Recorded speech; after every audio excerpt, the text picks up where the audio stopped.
Hello viewers, welcome to our series on binomial theorem. In the previous two lessons, we introduced you to binomial theorem, Pascal's triangle where we saw certain patterns and then the proof of binomial theorem which we had done using principle of mathematical induction. In today's lesson, we will be dealing with certain problems where we will use the general term of expansion of a binomial using binomial theorem. Let us just recall what binomial theorem is and how does it help to know the general term of a binomial expansion.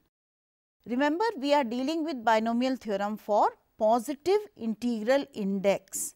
So, we are looking at the expansion of the binomial a plus b and the power, that is a plus b raised to the power n, is always a positive integer. So, with that condition, we know that a plus b whole to the power n to be same as nc0 a to the power n plus nc1 a to the power n minus 1 times b plus nc2 a to the power n minus 2 times b squared plus so on up to NCR a to the power n minus r BR, and this sum ends with NCN b to the power n, where of course NCR, which is at times also referred as the binomial coefficient, is equal to nothing but n factorial by factorial of n minus r times r factorial. Once we know that this is the expansion, there were certain observations that we had made, and it is helpful to recall those observations. The very first was that when you expand a plus b to the power n, the total number of terms that you get is always, yes, 1 more than the index. So, a plus b to the power n will always have n plus 1 terms in the expansion. Now, what do we mean by general term of a binomial expansion? When I am looking at the general term in this expansion, it is nothing but the r plus 1th term, and that has the value same as NCR a to the power n minus r into b to the power r. R plus 1th term will have the binomial coefficient as NCR, and we are looking at the expansion written where we are decreasing the powers of A and increasing powers of B as we expand. And with that thought in mind, we have enough to work with for our few questions that have been selected for this lesson. So, let us start with the very first. Show that the middle term in the expansion of 1 plus x whole to the power 2n is, and the value of the expression is 1 into 3 into 5 going up to 2n minus 1. So, it is a product of such numbers which you can definitely identify to be odd numbers, right, divided by n factorial into 2 to the power n into x to the power n. So, I have to show that the middle term in the expansion of 1 plus x whole to the power 2n. Now, middle term is nothing but depends on position. So, position of the middle term needs to be decided. In this case, the expansion of 1 plus x to the power 2n will result in how many terms? 2n plus 1. We just recalled that for you. So, out of 2n plus 1, which is the middlemost term? What is the position of the middlemost term? So, if I have 2n plus 1, which is nothing but odd, irrespective of what n is, 2n plus 1 is an odd number. So, out of those odd values, odd many figures, expansion terms, what would be the position of the middlemost term? Exactly, n plus 1th term. So, in other words, you have been asked to find the value of t n plus 1. So, are we ready to write that? We have of course the t r plus 1, which is 2 n c r 1 to the power 2 n minus r into x to the power r. And in this case, r happens to be n because I am looking at n plus 1th term. So, T n plus 1 takes the value 2n C n x to the power n. Now, also another thing that you can appreciate about this question is that this is being done very specifically for a binomial of the form 1 plus x. So, I have not much to work with, but only the 2n C n. Now, if you rewrite 2n C n x to the power n using the factorial notation, it turns out to be factorial of 2n divided by n factorial into n factorial. Since I need to simplify, expand, rewrite this, what I can do is I can expand 2n factorial. Now, 2n factorial on expansion will become something like 2n times 2n minus 1 times 2n minus 2 going right up to 4 into 3 into 2 into 1. The rest of the expression remains as it is, that is divided by n factorial times n factorial into x to the power n. Now, the idea is that you have to get a very specific answer. So, it will not hurt to take a good look at what you want. So, if you observe what you want, then in that case the numerator has all odd factors only. In the product that we have got after expanding 2n factorial, which would mean that when I expand 2n factorial, I have 2n factors. Out of these 2n factors, n factors are even and n factors are odd numbers. Do you agree? So, which of them are even? 2n, 2n minus 2, 2n minus 4 going right up to 4 into 2, and all others, that is 2n minus 1 times 2n minus 3 up to 3 into 1, they are all odd factors. So, what we are going to now do is club these odd and even together, and in this case what will happen is, therefore, I have now segregated the even factors and odd factors. Now, intuitively you can possibly react and say, well, out of 2n, 2n minus 2, 2n minus 4 going up to 4 into 2, 2 is common from each term and there are n such factors. So, if I take 2 common out of each of these factors, in other words, I am writing 2 into 2 into 2 how many times? N times. And what am I left with? I am left with n into n minus 1 into n minus 2 right up to 1. And so, do you see a pattern being formed here? 2 multiplied with itself n number of times is going to be nothing but 2 to the power n. And what is n into n minus 1, n minus 2? Continued product going right up to 1, which is exactly what n factorial is. So, do you see you are coming very close to the answer that we are aiming at. I end up with 2 to the power n times n factorial into all the odd factors that we had segregated into x to the power n divided by n factorial into n factorial. So, that n factorial gets cancelled and I have the final answer as the middle term in the expansion of 1 plus x whole to the power 2n is 2 to the power n times 2n minus 1, 2n minus 3 up to 3 into 1 divided by n factorial, all of this multiplied with x to the power n. So, this question was more on simplification, starting with the idea of the position of the middle term to the simplification of the factorials to a very, very special expression. Let us see what the next question has in store for us. Find the coefficient of x to the power minus 2 in the expansion of 2x to the power 5 minus 1 by x squared whole to the power 8. X is not 0, so that the expression is defined. So, here we are not talking about find the fourth term or the middle term, but find the coefficient. Coefficient would be the numerical coefficient, numerical number which you will end up with as identifying as a multiple of x to the power minus 2 in this expansion. So, definitely we are not going to expand this entire expansion and then identify. We are again going to make use of the general term. We have to identify that value of r so that the term that we end up with contains x to the power minus 2. So, how do we start? T r plus 1.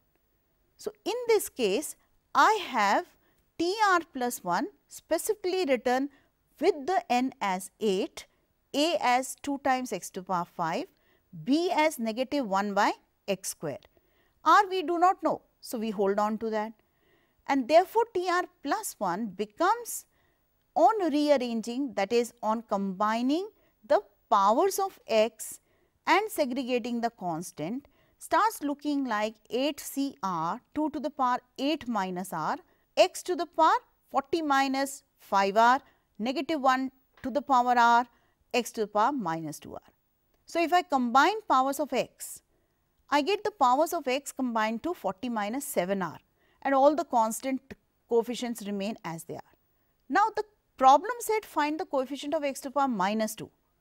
So, we need to find that r for which the power of x is negative 2. So, what would one do? Of course, equate that 40 minus 7 r to negative 2 and then solve for r from here. So, I am sure you are ready now to say r is 6. So, which term will give me x to the power minus 2? Not the 6th term, but the 7th term. Remember, we are talking about T r plus 1, and therefore, if I substitute r is equal to 6, I get the coefficient of x to the power minus 2 as negative 1 to the power 6, 8 C 6, 2 to the power 2 because 8 minus 6 is 2.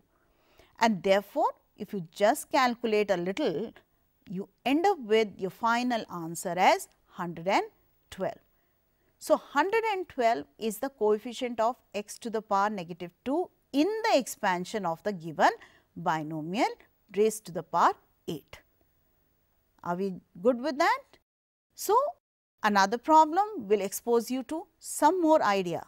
Find the term independent of x in the expansion of x square minus 1 by x whole to the power 12.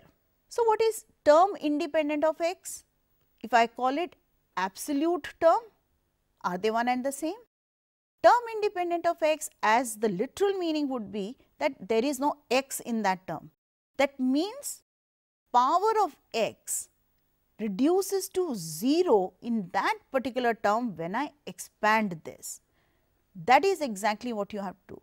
So, in other words, you have to find the coefficient of x to the power 0, absolutely same as the previous, in the sense there we were finding that r for which you would get power of x as negative 2.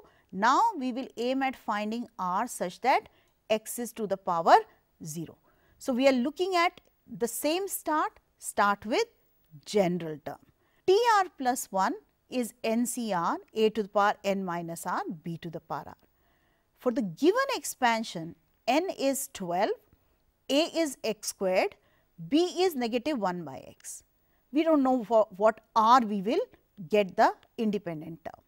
So, if we write the T r plus 1, it is 12 C r x squared to the power 12 minus r negative 1 by x to the power r. So, I am sure you are now ready to say, oh yes, I can do it. I have to just collect the coefficients, constant now terms separate and powers of x together. So, I end up with 12 C r negative 1 to the power r. Do not neglect negative 1 to the power r. It depends on what r would be. If r is odd, you will have a negative value. If r is positive, negative 1 to the power even number would be positive. So, in this case, I am looking at independent term, that means I am going to put 24 minus 3 r to be 0. That gives us r to be same as 8. So, the term independent of x position wise will be the 9th term, but we have to get the value of it, and that will be nothing but 12 C 8 into negative 1 raised to power 8. So, I have an even power, and therefore, the term would reduce down to be a positive term. In numerical value, it is same as 495. Sometimes certain authors, certain textbooks also call the term independent of x as the absolute term. So, you may be asked to find absolute term, but typically this is exactly what you would be doing. What does our next question say?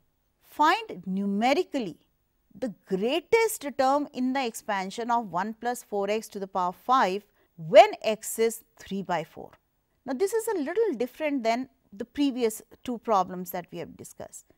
We have to find the term which takes the largest value, and we are looking at a specific stage or specific condition applied, that is when x is 3 by 4.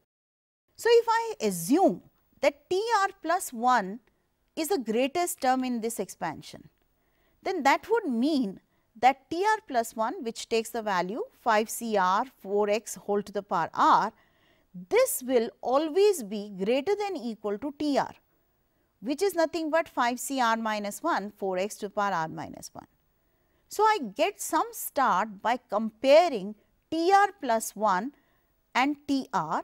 So, if TR plus 1 is to be greater than equal to TR, it will mean that 5CR 4x whole to the power r must be greater than equal to 5CR minus 1 4x raised to power r minus 1. So, from here I have to figure out what this r possibly can be. If I simplify this, considering that if I divide and I have my expression reduced down, I will have a condition or a value from where I can deduce what term I am going to be getting.